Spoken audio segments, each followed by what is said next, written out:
SX shop and SX workers at Reddit. What are some of the best examples or clients not knowing how anatomy SX works? Close enough. So my friend works as a pharmacist and says a guy came in once looking to purchase Plan B the morning after pill. He then asked her to explain when he should ingest it because he planned to have unprotected SX that night. First one that comes to mind is having to explain to a gentleman that the reason his wife doesn't enjoy toys probably has something to do with the fact he was cleaning them with Clorox wipes beforehand. And numerous explanations that nail beads are not ripcords and your partner likely isn't a lawnmower. BEYBLADES. I dunno if this counts.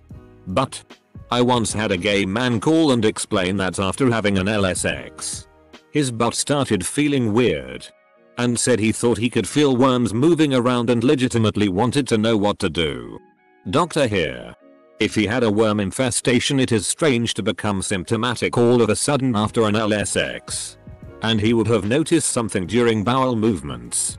It is far more probable that the SX irritated his hemorrhoid veins and what he was feeling was the pulse of blood going through congested and inflamed tissue.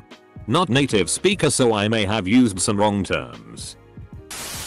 Not me. But I used to date a woman who worked at a SX shop. Every single day she would come home and rant about having had to desperately dissuade someone from doing something to their own arsehole that would put them in the hospital. Edit. I cannot stress this enough. Flared bases. Please. Do it for your doctor.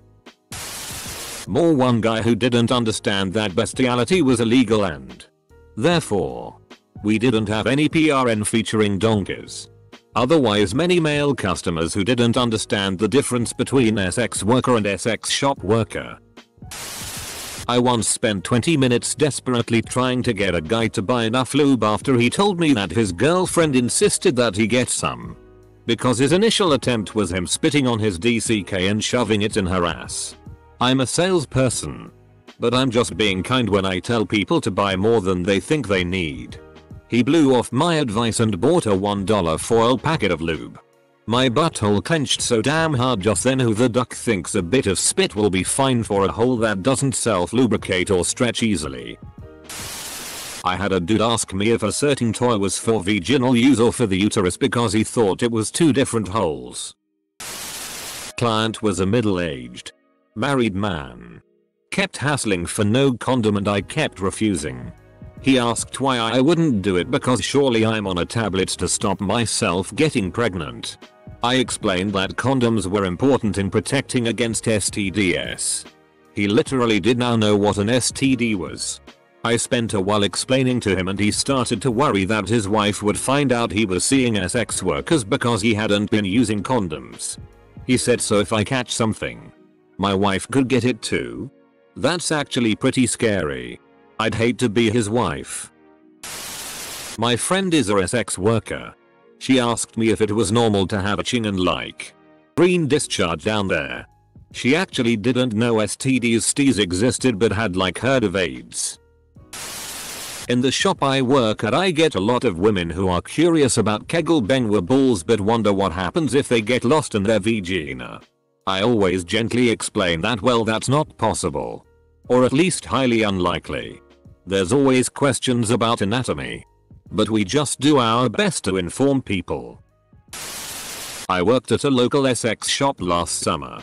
Women always asked help from me because the only other person working was a guy. They wanted some SX toy but didn't know exactly what. I would usually ask something along the lines of what makes you come easier. Clitoral stimulation or something inserted in you? Full stop. I was there only for 2 weeks and during those 2 weeks, at least 7 women said oh. I've never had an orgasm so I don't know. Most of them were women under 25 but the oldest was around 35-40 and married. That poor woman. Many people who come into my shop are under the impression that if it can go in the vagina, it's also intended good for an use. The list includes Benoit balls, massive dildos, and a WeVibe chorus, a toy that's made to kinda clip onto the vagina by having one side against the vulva and one that goes inside and presses against the vaginal wall. Bonus round. An older woman came in once who was appalled at everything in the store. Went to the dildos and loudly asked, what are these even for? Mom. Come on. Come on. Mom? Come on. I worked at a sex shop for like 3 years and the thing that irked me the most were people who were willfully ignorant about lube. Even after I'd explain why it's good for you, they'd be like, nah, that's for old ladies. For either an L or vaginal sex, it's there to reduce friction and make it more comfortable, safe.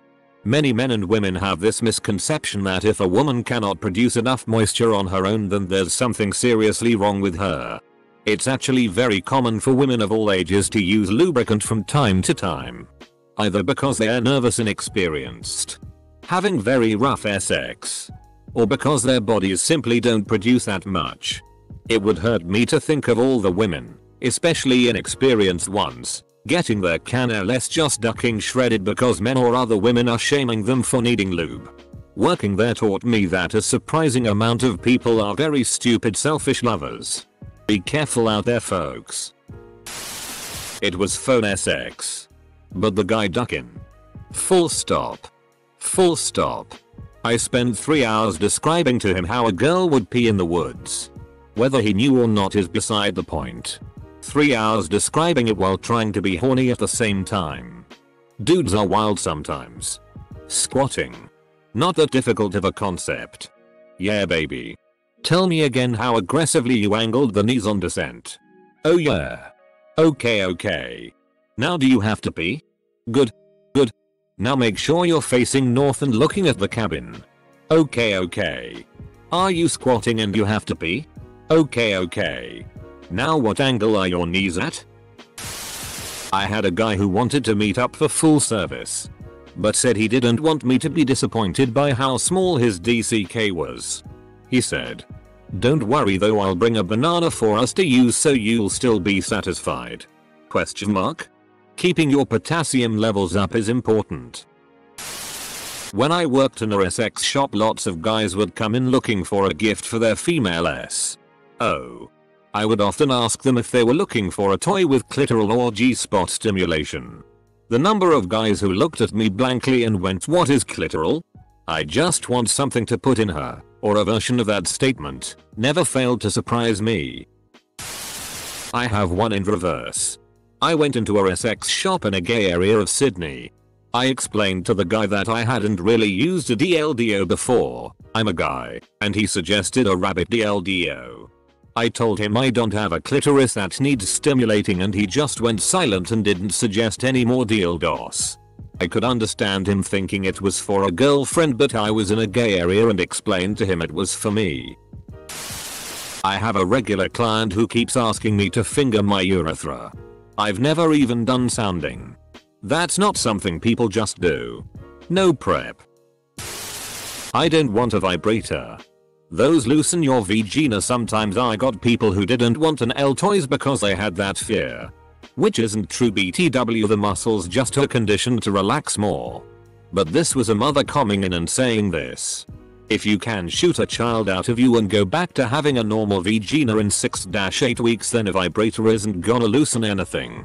It's crazy to me how many women still think their vagina is gonna get loose if they have sex with a lot of partners or use toys or whatever. Edit. Never worked there, but when I was 16 I worked next door to one.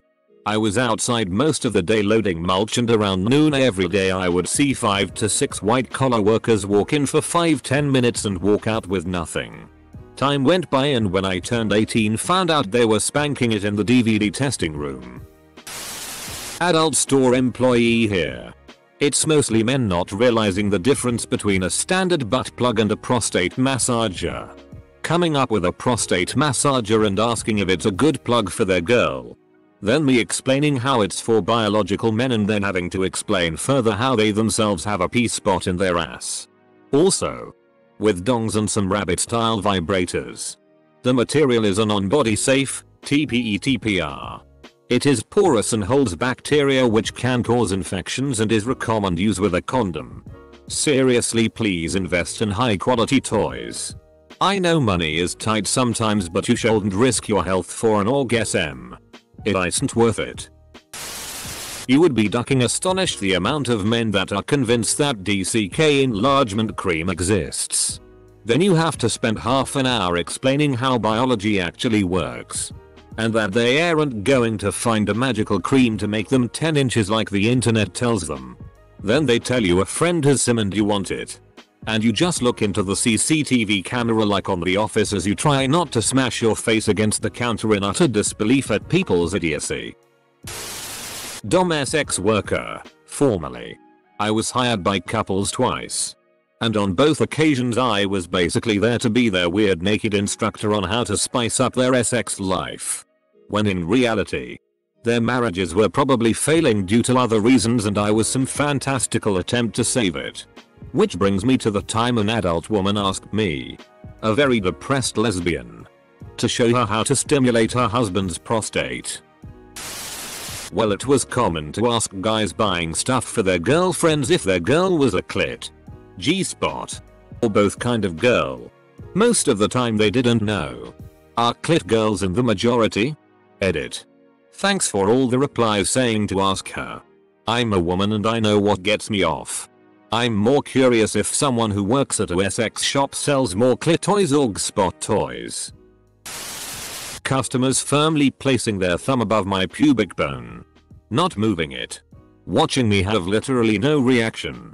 I forgot that this post was also asking for sex workers to comment and I thought you meant a sex shop customer and I was like Jesus Christ. Online sex worker here. It's crazy how many men assume all women can. Sex shop worker here. I answered a call from a man who had purchased a sounding device. It goes in your urethra if you didn't know. He couldn't get it out. I asked him if he'd used lube and he told me no and that it was starting to hurt. He asked if he should yank it. I just had to tell him to contact his doctor. This is from my sibling. She had to explain the basics to a couple who were waiting until marriage and had just gotten married. They weren't well educated the practice. Sister ran over all the basic options for them to try out. I hope it worked out well for them. Edit. Retail worker. BTW. I used to work in a sex shop. The amount of people that didn't know that latex condoms break down when using oil-based lube is astounding. Had to explain it multiple times a day. Pro tip. If you don't know what lube to use for something. One more. I had a daytime regular named Terry. This was 20 years ago. But I'll never forget this old guy's name. He would stop by for 10 minutes. Grab a VHS from the bargain bin and attempt to flirt with me while checking out. One day I noticed Terry is in the male enhancement section and he's been there a minute. I wander back and ask if he has questions. He is holding a penis pump and very seriously asks if I could handle something that big. I laughed out loud. That usually shut down any advances. But Terry kept at it. He told me there were obviously women who could handle it or we wouldn't sell them. Then Terry told me that his DCK no longer got hard. But if he were able to keep suction on it while he put the toy himself inside of Egina, that just might work. He never came back into the store after his purchase that day, also maybe it worked. Or maybe some woman killed him for trying to shove a ducking penis pump inside her. So when I was like 15 I was in a knife smoke sex shop and some dude was in the sex part of the shop and he was buying a DLDO and kept asking if it was long enough to reach his girlfriend's clit and how deep inside a woman is her clit, and I was like, honey, how are you 30 something years old not knowing what a clit is? Sex worker here. The amount of clients who ask me how many times I came from some thirsty jackhammer ducking for 2 minutes are laughable. Baby. If I came you would definitely know it. I have an anatomically correct dong bong. I posted a cheeky video of myself using it on my Snapchat. A gentleman messaged me to register his disappointment that I had not used my vagina to smoke from it. I'm still not sure if he was joking or not. I was honestly too scared to ask. I managed PRN stores to get myself through college. One of the girls I felt most sorry for was a chubby girl, no hate here, who said no one would go down on her and she wanted to know what oral sex was like. I pointed her to a little pink butterfly toy that had battery operated suction. I gave her a handful of free lube samples to go with it and wished her luck. She came back to the store later that same night. Toy in the bag I sent it home in. She was upset and wanted a refund because she said the butterfly was very uncomfortable. I quickly told her all sales final. And then asked questions. So, the girl had inserted the hard plastic butterfly suction side in. She had no idea that she had a clitoris above her vaginal opening that could bring her to orgasm. I sent her on her way with some education and more lube samples. I didn't see her again thou susso. Let's call that a win. When I did full service SX work, I had more than one guy ask me if I had come from giving oral. I prefer not to lie, so I would say no. The response ranged from a disappointed oh to an angry why not. There are so many other horror stories, but that's probably the most amusing recurring problem. One of my clients thought the condom was for pee. A friend of mine is a doctor. I'm not entirely sure what her previous role was, but she would basically help people with sex related difficulties. One day she was helping a couple who had been unsuccessfully trying for a baby. She got them to describe what steps they normally took, and the man ended up explaining how he would come into her belly button. I saw a reply to another comment saying, I hope that there's a better button comment here somewhere. We found it. Former SX shop employee. A man bought some NL beads. I explained due to the nature there are no refunds etc. He got it. Nothing unusual, a normal purchase. Maybe 2 hours later I get a phone call. Hello. Shop name. Yes, hi, I was in there not too long ago and I purchased some NL beads. Okay. I was wondering how to remove them. Oh, there is a handle on one end. Sir. It looks like a ring. Oh. We inserted that end first. Well then you'll likely have to go to the emergency. Can't you come here and help us? No sir. Okay. Bye. NSFW. If I had a nickel for every time someone said oh baby. Now squirt for me while he roughly pounds his fingers in and out of me. Dude. I don't squirt and I'm nowhere near close to an orgasm with your terrible fingering skills. I used to be a professional dominatrix. But this particular story has nothing to do with sex or sexual anatomy at all. My nose and lip are pierced and one of my clients thought that I could breathe through the piercings if I took the rings out. My piercings are not gauged. They're just regular 18/20G piercings. Yeah. No my friend. I cannot in fact breathe through a hole the size of a mechanical pencil lead. On the sexual anatomy side, the number of grown-ass men who didn't know that most women's boobs are slightly uneven sizes was way too damn high. And so the great Our Bad Women's Anatomy harvest begins. I hosted a final year film class documentary about different aspects of pleasure, BDSM play between couples from a sub's perspective, taboos surrounding sex and use of the industry from a socio-psychological standpoint, internalized shame etc. And while we were in a sex shop I did a wander with a woman who worked there and made a comment about how a 30cm/12 horse DLDO was optimistic. Or for someone with a death wish. Very professionally. She explained training and dilation kits. And how conversations with customers really opened her eyes in terms of what people get off on. The documentary itself wasn't anything special. But I learned a lot and discovered that it was a DCK move. Yike. To shame other people's kinks. Even inadvertently. I'm a camgirl of 6 years. I've been asked if I worry about being stretched out. And had to explain that's not really a thing. I was asked to lactate. A guy genuinely thought all women could lactate on demand. An L. Oh my god. Straight men don't understand an L. When I tell them I have to prep they genuinely are confused.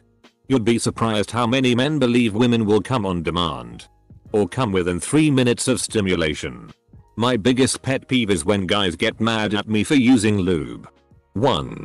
A wet vagina doesn't mean it is aroused. 2. A dry vagina doesn't mean it's not aroused. 3.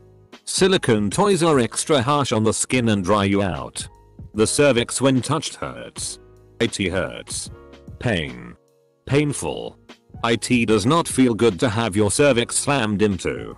It is not an accomplishment. If a girl pulls away because you are slamming into her cervix, duck and stop. Not at a sex shop, but working as a pharmacist you see some shitty woman was eating vaginal thrush cream instead of applying it because, well, nobody told her, and also she was insane.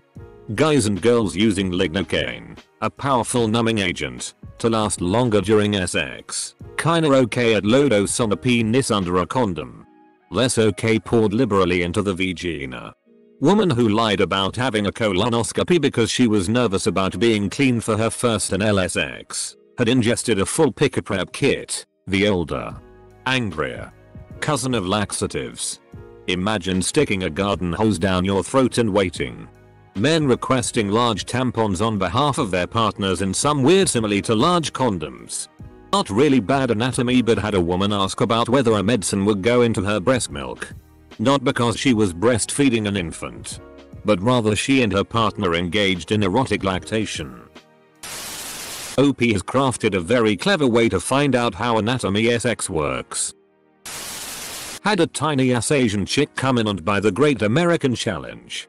Because she said, and I quote, "My PSSY stretches. I can take a 9-inch DCK. I can handle this. Now this thing is 15 long and 3 wide and a 9 girth." 3 days later she comes back trying to return it, saying that she hurt herself trying to use it. Needless to say, the owner declined the return. And after this, chick decided she was going to start getting an attitude and throw it at me. She ended up arrested for assault and trespass from the shop. Still doesn't hold a candle to when I DJ'd at a swingers BDSM club and seen an old, 80-plus-year-old woman leading a pack of like 10 guys all in their 20s 30s around on leashes and getting a train ran on her right on the dance floor. That thing's too big. You don't want to ruin your PSSY. Whenever a couple goes shopping for dildos, either the guy thinks vaginas are like car tires and loose tread, or he's upset she's getting something bigger than him. Most men don't know how to thrust into a woman's vagina, but they all know how to jackhammer it. Client who was convinced that rubbing alcohol was interchangeable with lube. The number of times we get a guy in that will buy the cheapest nastiest toy because it'll do, or she doesn't care. I promise you she does, mate. I don't work at a shop, but the question reminded me of a stand-up show I went to. The comedian on stage worked at a sex shop and had tons of great stories. Repeat folks in the PRNO area pretending they totally aren't there every week. People being really confused at how revealing the Halloween costumes are, and it's not even October. A variety of things. For ref, I'm a lesbian. And I was pretty sheltered growing up as I was raised by my grandmother. I'm pretty caught up to the real world. But sometimes a thing will happen where it's very clear I was sheltered. So, comedian on stage brings up a recurring customer they referred to as Coke Can. Apparently he wore tight jeans. I'm waiting for the link to Coca-Cola cans. She gets to the end of her story, and I turn to my so and say, "She didn't even tell us why he was called Coke Can." My so insists this was funnier than the story itself. And it still took me a few seconds processing to understand.